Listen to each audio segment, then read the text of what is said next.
Welcome to the third episode of the Performance Gap podcast. Today we have Rob Anderson joining us, the founder of Athletic Evolution and the Athlete Academy. With over 20 years in the practical education experience of youth development, Rob is going to showcase why coaching young athletes is one of the most specialised roles in the industry and why treating this as a stepping stone is one of the biggest problems in sport right now.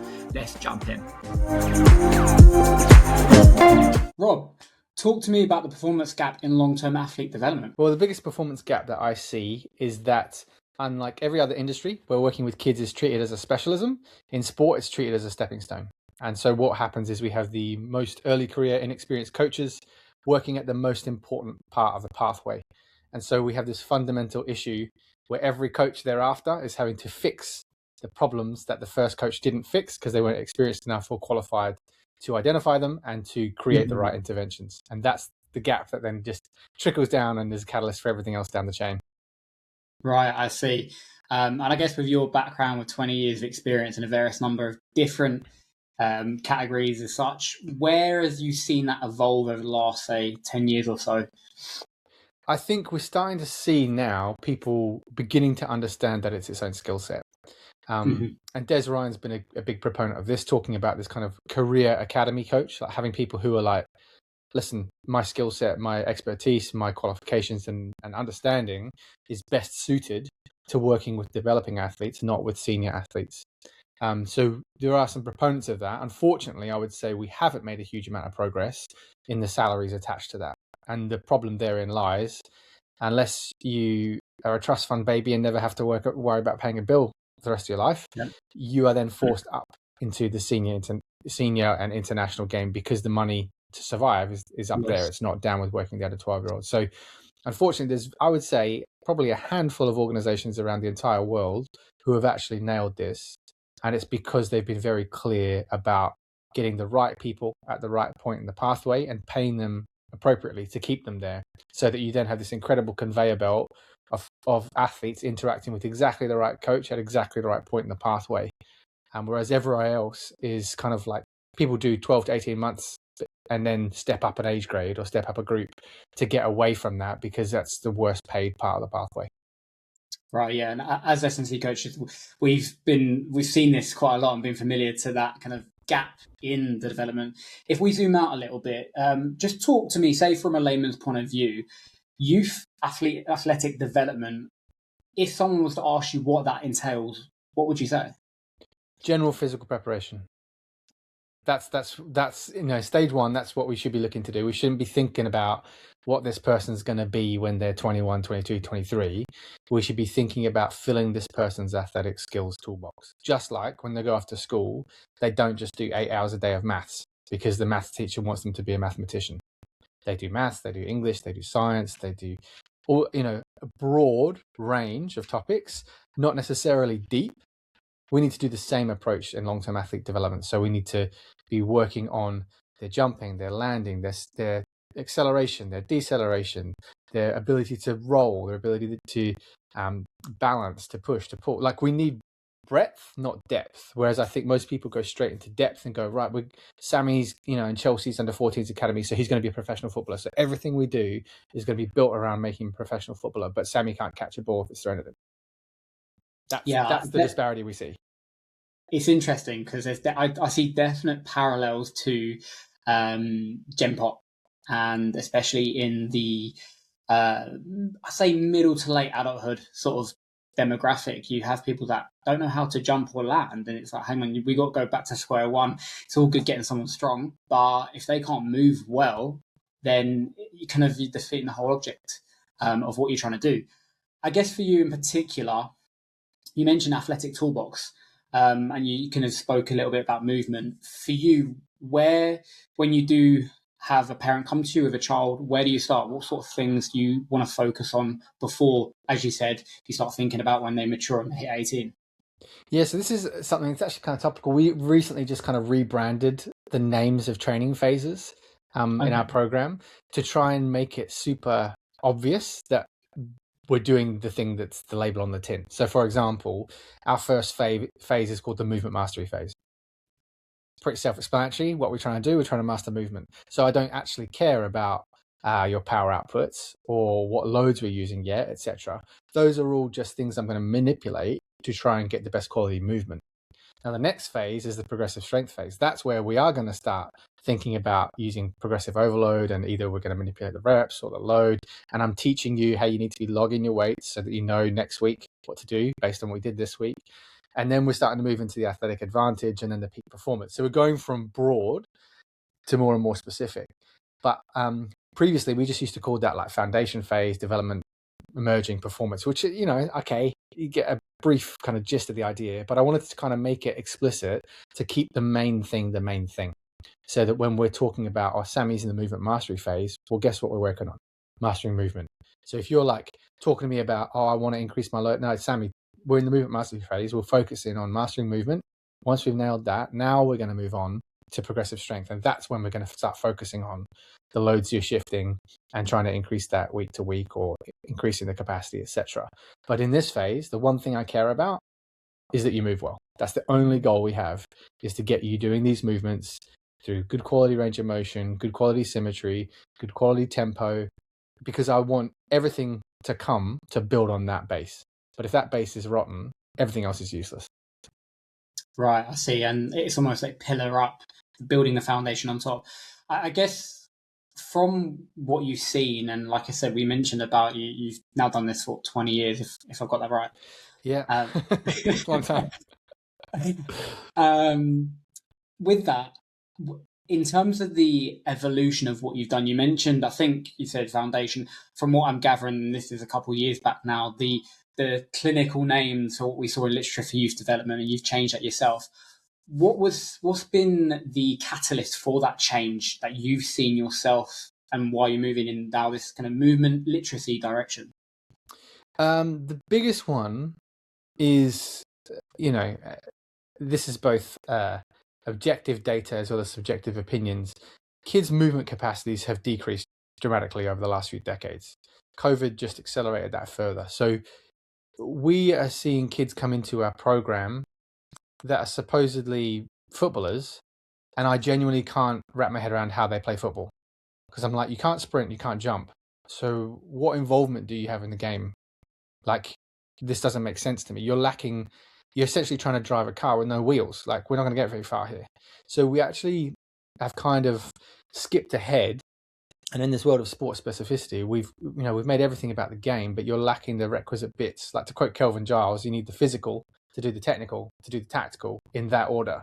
We can spend all our time working on the technical side of things, but if you don't have the physical capability to run, then we're kind of wasting our time, because you're not going to be in the right point on the pitch. You can have all the tactical understanding of the world, but you can't do anything with it. And so I think you look at the literature, it backs this up. The movement competencies of kids has decreased over the last 20, 30 years. What was considered fairly normal in the last few decades, kids are now not able to do. And there's a number of reasons for that: the sedentary lifestyle, the rise of screens, the kind of movement away from kids being out on their bike till the street lights go out and that kind of stuff. It is what it is. It's just what we've got to work with now. But now it means that what kids were capable of 20 years ago, they're not capable of today. So we need to get them back up to that baseline. So that means, yeah, it's cool. You might be that really ambitious parent that wants your kids to play professional rugby. That's cool. But before we get to that discussion, we've got to fix this basic discussion. It's the same as saying to me, I want my kid to be, a mathematician for NASA. It's like, cool, but your kid can't add. Let's maybe fix that problem first. One step at a time. It's interesting because from what you mentioned, I have seen on social media a lot of the early developmental. So I'm talking like really early stage, like 3, 4, 5, with the gross motor skill development, but then also depth perception that comes in, I think, around like 4 and 5. And just because, as you said, there's this lack of opportunity and kind of exposure, they're not getting that speed of development. I think I could be wrong in this, something about how the literature, especially for early development from like 6 to 18 months, is shifting later, and all these benchmarks have been delayed by 4 to 6 months. And I guess it's a case, as you said, it's about that early exposure. One of the topics that I've seen a lot of is early diversification on that. With your background, what's your thoughts on early diversification? slash early specialization? Where do you sit on that sort of spectrum? Well, if we take a bit of a wider lens, like we know from like skill acquisition that if I just do block practice of the same thing, say 500 reps, the same thing, versus doing, let's take basketball, for example. I don't know, let's say instead of just doing 300 free throws, if I do 50 free throws and then I do 50 3-point shots from one point on the D, 50 from another, and I'm starting to mix and match these skills, it actually does something different to the way I learn the skill, because when I come back, I have to kind of reconcentrate and rebuild that skill. So this contextual interference and very short-term kind of one-off session is beneficial. Now, isn't that essentially all we're doing when we're sampling different sports? We're essentially doing this contextual interference across a wide variety of sports. So I'm going to go and experience swimming. I'm going to go and experience judo. I'm going to go and experience basketball. I'm going to experience football. And I'm collecting all these different sort of skill sets, but also it's challenging me not just physiologically, but psychologically, and the different cultures of these different environments, because swimming has a very different culture to judo, two very different things.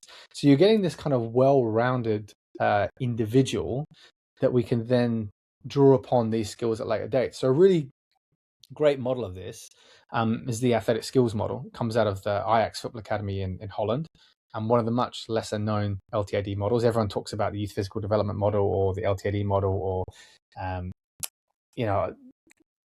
the athletic skills model, I think because it's Dutch, gets a bit less love, but they have a really good way of looking at this, about going from like general sports to donor sports to modified to sport specific. So for example, general sports would be anything. Donor sports might be, for the sport of football, for example, it might be something like volleyball, where I'm learning to jump. It might not even look like football itself. Then sport modified might be something like futsal or 5-a-side. It still looks like football, but it's not 11-a-side football. So we're building all these things together. But their whole premise is that by experiencing these other skill sets, you're creating affordances that then give you movement options that are different to other people. And a really good example of this is like a clip that they like to show is like Zlatan Ibrahimovic. Now, Zlatan Ibrahimovic scored a lot of different goals, unlike other people, because of his background in Taekwondo. Because of the flexibility he had, his ability to have accurate kicks, because of practicing Taekwondo, he scored goals that other people didn't score. Why? Because they didn't have the skills. Why? Because they didn't have the background he had. So the whole premise of this is like, if we can have a more wider sampling of skills, then that's an option I can choose in the heat of the moment. I might not choose that because it might not be the right one, but it's there if I need it. And the example I always give, specifically in the context of rugby players, is like, rugby players should almost be expert gymnasts. You need to be able to forward roll, backward roll, sideways roll, because it's an injury prevention mechanism. If you get tackled and you stick your arm out, you're probably going to break it, versus if you just learn to tuck and roll, you dissipate the force over a longer period of time, you walk away unscathed. So first of all, it's an injury prevention thing. But secondly, it makes you unpredictable. So if you break the line and I give you an ankle tap, and instead of flopping down the ground and presenting, you flop down, but you know how to roll, and so you roll, you use that momentum to get back on your feet and keep going, you're a difficult player to play against, versus the guy who doesn't have that skill set, just flops down and presents to his mate. So it gives you this kind of wide variety of options that you can pick and select from at any point in time. And if you think about sport, more team sports than like track and field, for example, but team sports are really this interplay between chaos and order. So if I'm the team, football team defending, rugby team, lacrosse team, we want to create order, because if you're standing next to me, we both need to know what our job is. So we want to communicate. Sami, let's pull in a little bit tighter. He's your man. I've got this guy. We're ordered, right? Because we want to repel the attack. If I'm an attacking team, I want to create chaos, because that little half second of me thinking, oh, that's your man, but it's actually mine, creates a gap.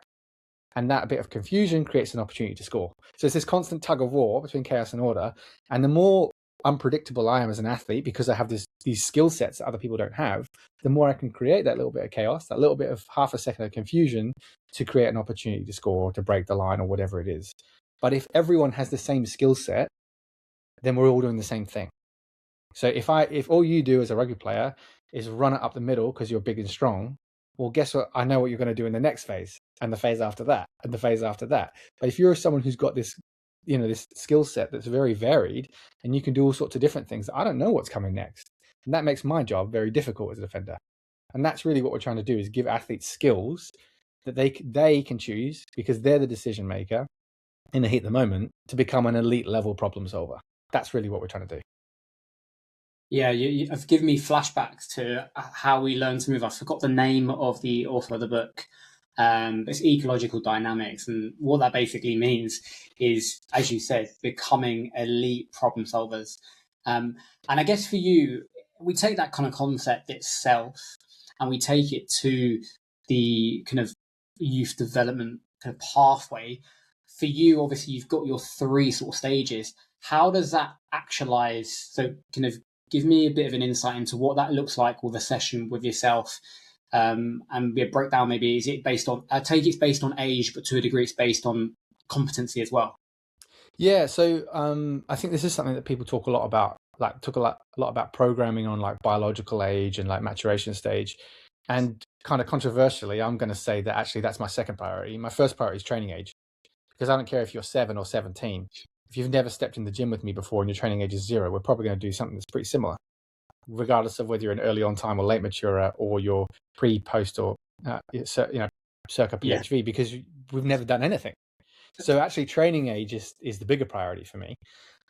So in that first phase, and this is maybe where I'm a little bit different from other people, is one of the things I realized is that you could log on to any training website in the world, T Nation back in the day, bodybuilding.com, whatever it is, and they all have the same faulty assumption with every program that they've written, which is the assumption that the person on the other side of that program knows what they're doing, can produce that movement competently, and can do it repeatedly. Now, you and I both know 99% of people in the general public cannot do that. So that means that program, they're not doing the program anymore, are they? Because if I'm following a recipe from Gordon Ramsay, but I'm not using quite the same ingredients, well, we're not going to get the same outcome. So this is the problem, is that people think the program is the answer, but it's not what you do, it's how you do it. That's why I can follow Gordon Ramsay's, recipe to a T, and it's still not going to be as good as his, because the way we do it would be different. So it's not just what you're doing, it's how you do it. So when it comes to the movement mastery side of things for us, essentially what I've tried to do with that is think, okay, given that we understand all these programs are kind of built for people who already know what they're doing and can perform them competently, repeatedly, consistently, what do I do for the person who can't do that? So where is the program for the beginner? Because actually there's not many out there. So I kind of had to put this together from scratch. And then thinking about, okay, well, what do beginners need? They need practice, right? So straight away, my periodization is not going to look like a strength training periodization where we do, increasing intensity and decreasing volume, because if I did that, I'd be giving them less practice, not more. So that it's not going to work like that. So I want to give them gradually more practice. But also we know that what are the things, if we picked any movement in the gym, if we wanted to break down someone who was a competent mover, what would we do? Well, we'd load them up heavy. We'd get them to do stuff fast, and we'd cause lots of fatigue. And we know that a couple of sets in, things are going to get a bit ropey. So if we're working with beginners and we want to build good quality technique, we need to do the opposite of that. So that means instead of going fast, we're going to go slow. Instead of going heavy, we're going to go light. And instead of doing loads of reps, we're going to do very few reps. And we're actually going to do sort of the best quality we can. So the way we work it with our movement mastery kids is like, take a typical compound lift, like some sort of horizontal push, for example. On week 1, we'll do 3 sets of 6. So super low reps, but there's got to be 6 of your best. It's going to be your 6 best reps. Then next week, we're going to add 2 more, just to give you a little more practice. Then we're going to do 8, then 10, then 12. And then we're going to move down to a different movement variation. So what we're doing sort of between phases of training is tweaking the variation of the movement to give you that contextual interference. So really, you could say, oh yeah, Rob, you're increasing volume across the program. Okay, yeah, but volume of practice rather than physiological stimulus. But what I am really doing is manipulating the variable, which is the kind of complexity of the movement or the variability of the movement. So for example, if we take a kind of squatting stream, our first squatting variation would be like a bodyweight squat to a bench or a box. So very low range of motion, no external implement, pretty straightforward. Because what I want you to learn is how to organize your body in space in that movement pattern. I don't want you to learn just the exercise of back squat. I want you to understand to become a master of squatting. And so once you've figured out, oh, here's how I organize my body in space in this variation, we're going to come and we're going to mess that up. So we're going to go, okay, now, Sammy, instead of squatting to the bench, you're going to squat all the way, ass to grass. Okay, so now you've got increased range of motion. How do you do that? How do you get back to those principles of what is a good squat? So, for example, heels down, knees out, chest up. If you do those three things, pretty much any squat, front squat, back squat, overhead squat, zombie squat, it's going to be a good squat, right?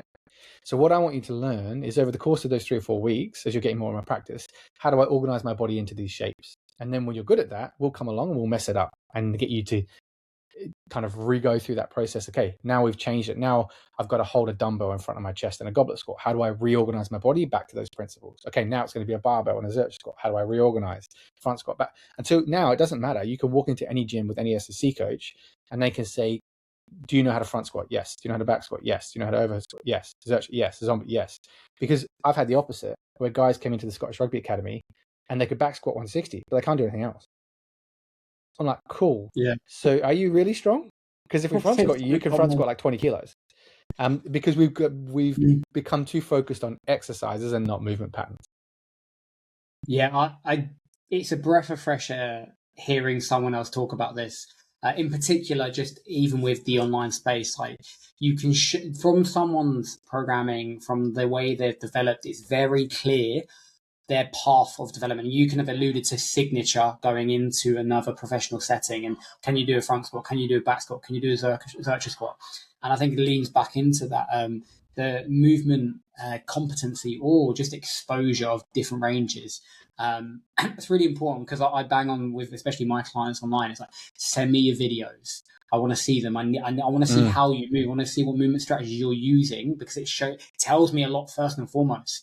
And then we can build, and that shows me, as you coined the term earlier on, athletic toolbox. It gives me an understanding of how developed your athletic toolbox is. Because, as you said, someone's got training age of 2 years old, or maybe not even that, 6 months. Their ability to do a goblet squat, let alone any type of squat, is probably not going to be that great. Awesome. And so I guess moving on from that, for you in particular, let's take a scenario of someone who's moving into that kind of senior squad. What are some of your kind of, I guess, signature of approval you want to say so that when they do leave you, it's like, right, they're ready to go now into that kind of adult development? The biggest thing I think we probably get wrong is we're too obsessed with the physical.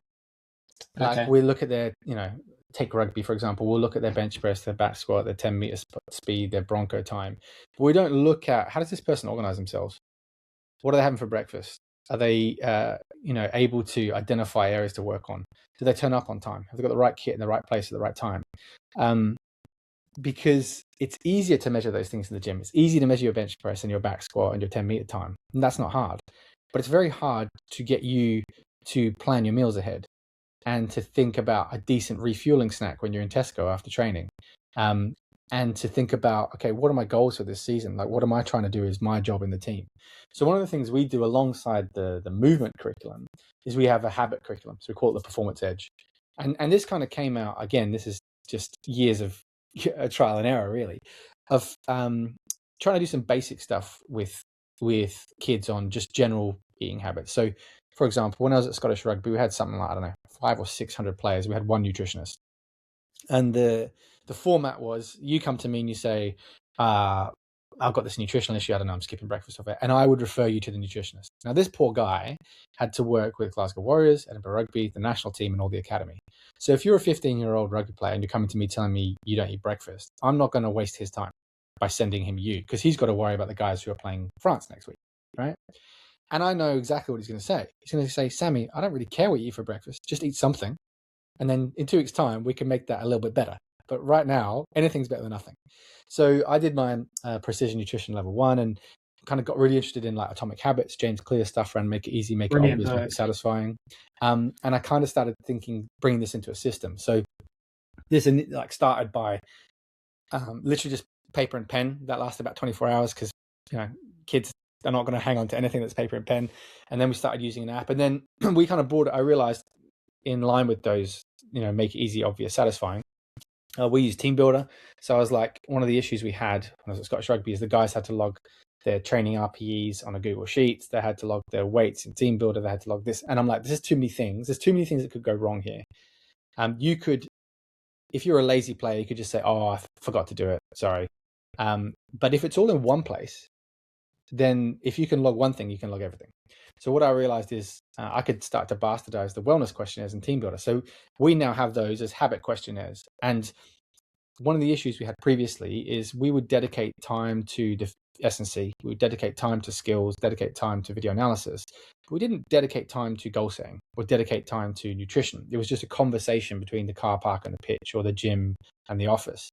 So I wanted to bring this front and center to give it the importance of all the other stuff. So now the way we have it in our system is to access your gym program and team builder, you have to answer the habit question for the month.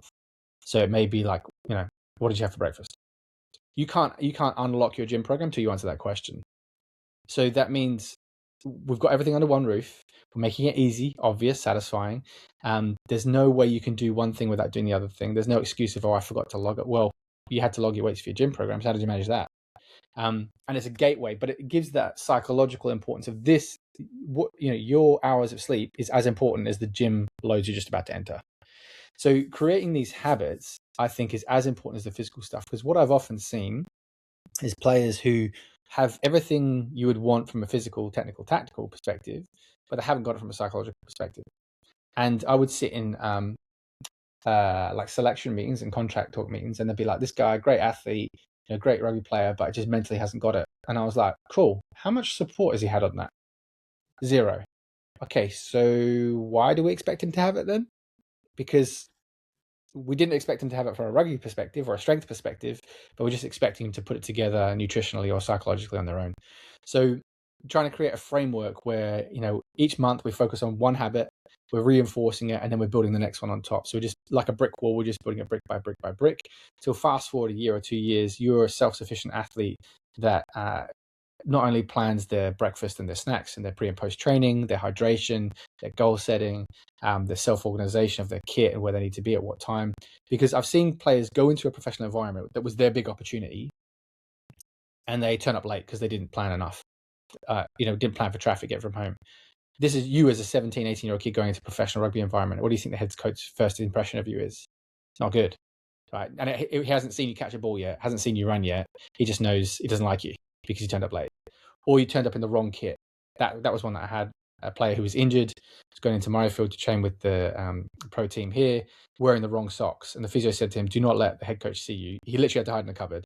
He said, do not let him see you in the wrong socks, because if he sees you, the rest of the squad is going to have to do 2 laps of the pitch in a bear crawl. And half of them have just come back from the World Cup. So they're going to destroy you. And so that's nothing to do with the game of rugby or his skill set or his abilities. It was everything off the pitch. So it made me realize how important that stuff is that we don't pay enough attention to, and to create a structure around that to help kind of raise the floor of the abilities of the kids to do that. Yeah, no, it's a massive element that I think is so sorely missed, especially in my experience of youth development about 3-4 years ago. And I think as a whole, especially it's only in the top echelons of sport where you're getting that kind of support and care around holistically.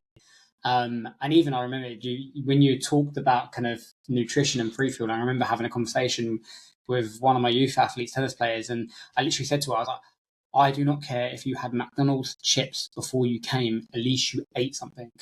Because kids were going, 4, 5, 6 hours before their squads training from lunch at 12, and they got 5:30 squads. It's like you've had nothing in you and you're a growing child. The calorie demand for that individual. And also as well, it's not just the action, it's the education around it. And I think you've acutely kind of pointed to that as well. I guess for yourself, in terms of that kind of infrastructure, obviously it's clear now you've got that daily habits. What are some of because I've got my principles of performance, be keen to know what are some of your kind of, I guess, key qualities outside the gym room that you prioritize in education, in application with your athletes? I would say, like, this isn't one we've written down, but this is one that if you came and watched a session, you would pick up on pretty quickly. So for example, I think one of the big, and you'll probably laugh as I say this, one of the big issues that we have with kids today, I sound like an old person now, is that we do too much for them. You get parents who solve every problem for them, pack their lunch for them, make sure their kit's there. So like I've literally had conversations where kids are coming in like, oh, mum forgot to pack my shoes. I was like, is your mum doing the gym session or are you doing the gym session? I am. Well, then why is your mum packing your shoes? It's like, you need them. Or like, I didn't have a water bottle, my mum didn't pack it. Like, you need to take some personal responsibility. When you step out on the football pitch, who's playing? Is it you or is it your mum? Okay, well, you need to start getting involved in this. This is your journey. And one of the things you'll hear as we're in the gym, classic example, and you'll have had this as well, Sammy, halfway through a set, someone says, how many reps is it? I don't answer that question. I'm like, it's not my program, it's your program. You should know this before you take the bar out of the rack. I wrote the program. I know exactly how many reps it is, but I'm not going to tell you because next week we're going to have the same question. Or they'll come and they'll look at the movement curriculum board and they'll say, what's a standing behind neck press? And I'll say, what do you think it is? Like, and it's usually a confidence thing. Like, they don't want to look silly, but I'm like, there's enough clues there. You could start to piece this together, right? And we do it in an encouraging way. Like, we're not slamming them. I'm like, okay, what clues are there? Is it lying down? Is it kneeling? Is it standing? Okay, so standing up. What are we using? Are we using a kettlebell, a dumbbell, a medicine ball, a barbell? Well, we're probably using a barbell because it's a press. Cool. So we know we're standing up, we're using a barbell. And what sort of movement are we doing? We're doing a press, right? So there's only two directions, right? Which, if you're standing up, are you pushing out in front of you or pushing it above your head? Probably above my head. What other clues are there in the name? What says behind neck? Okay, so where do you think the bar's starting? Behind your neck. And where's it going? To the sky. Cool. So what do you think a standing behind neck press is? Oh, I think it's like this. Yeah. So you actually knew it all along. I just had to draw that out with you with questions. So what you'll notice is a lot of our coaching, obviously we give explicit instructions. This is how we do this, this, and this. But once we have an athlete that we think has kind of knows enough, but they may be holding back a little bit, we'll start to tease it out with questions. So questions is something we use a lot because I want them to realize this is not my program I am doing to you. This is your program that we are collaborating on. So I want you to have some ownership in it, some autonomy in it. The last thing I want is you to spend 4 years at the Athlete Academy, leave us, walk into a pure gym and have no idea what you're doing. That's a colossal failure. If that's what happens, that's a huge failure for us because we've not taught you anything. What I really want is for you to be able to graduate us into any program and be the most competent athlete in the room. And I don't just mean physically, I mean mentally, I mean nutritionally, I mean someone who can step in and go, oh, I know how to demo that, or I know how to do that, or helping their peers. Oh, mate, your chest caving a little bit, that squat, you want to keep that. Like, I want to create little mini coaches that go out into the environment and people go, where the hell did you come from? This kid's incredible. Oh, I came from the Athlete Academy. Man, they're doing something right over there. I don't want people that it ends the day they finish with us. Like, I want to create people that go off and do, much better things. It might be in sport, it might be in academics, it might be something else, but they know how to eat, sleep, and train, and they're more competent than anyone else in the room. Yeah, again, as you said, I've had that so often, and I'll tell you what, it's not just with kids.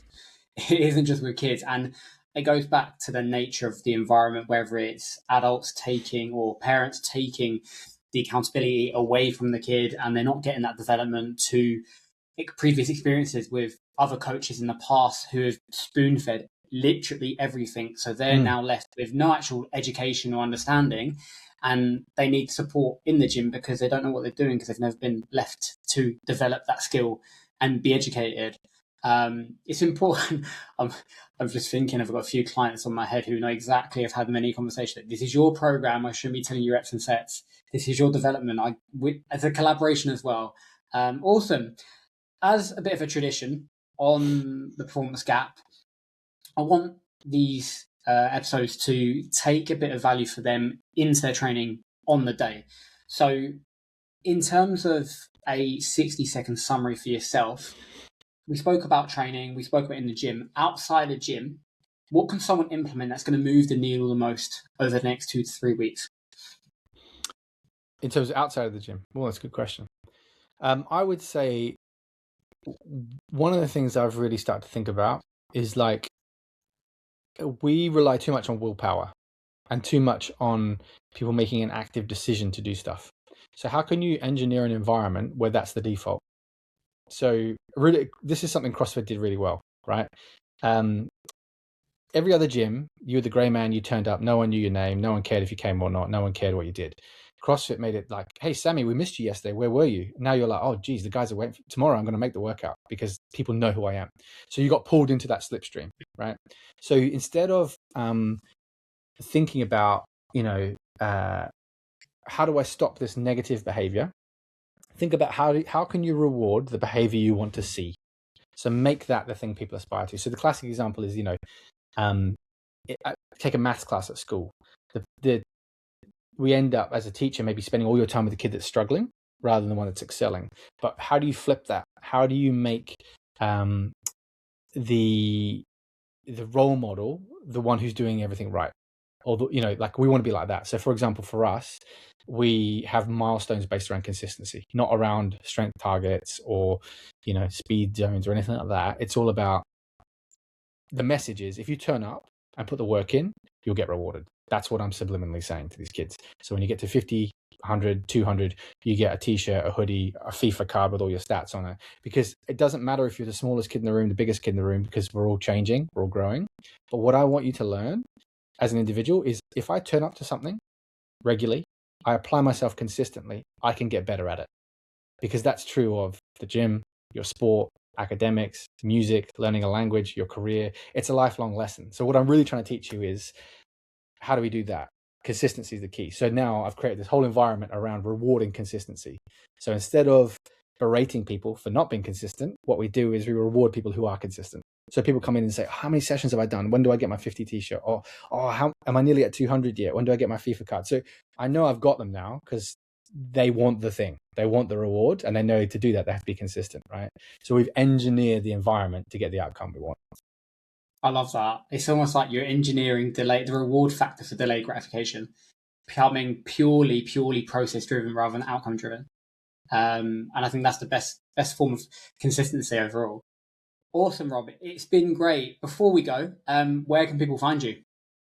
Yeah, so if you want to check out what we do and have a little insight into the Athlete Academy, you can head along to Instagram, and we're just _ the Athlete Academy, or you can go to theathleteacademy.uk. You find everything on there. I'm on LinkedIn. We're on Facebook as well. Yeah, if you search Rob Anderson, the Athlete Academy, you'll find us somewhere, somehow. Awesome stuff. And I remember you're doing a talk in October as well. Oh, yes. Yeah. So I'm completing my world tour back where I started. So yeah, I had a few speaking engagements over the years at the UKSCA and the Australian Strength and Conditioning Association last year. So a bit closer to home turf, October in London at Twickenham Stadium, I'm speaking at Coaches Congress. So if you want to come and hear more about that, the topic of the talk is a gold standard kids coaching program. So we can get a bit more stuck into the noughts and crosses of what we do. Awesome stuff, Rob.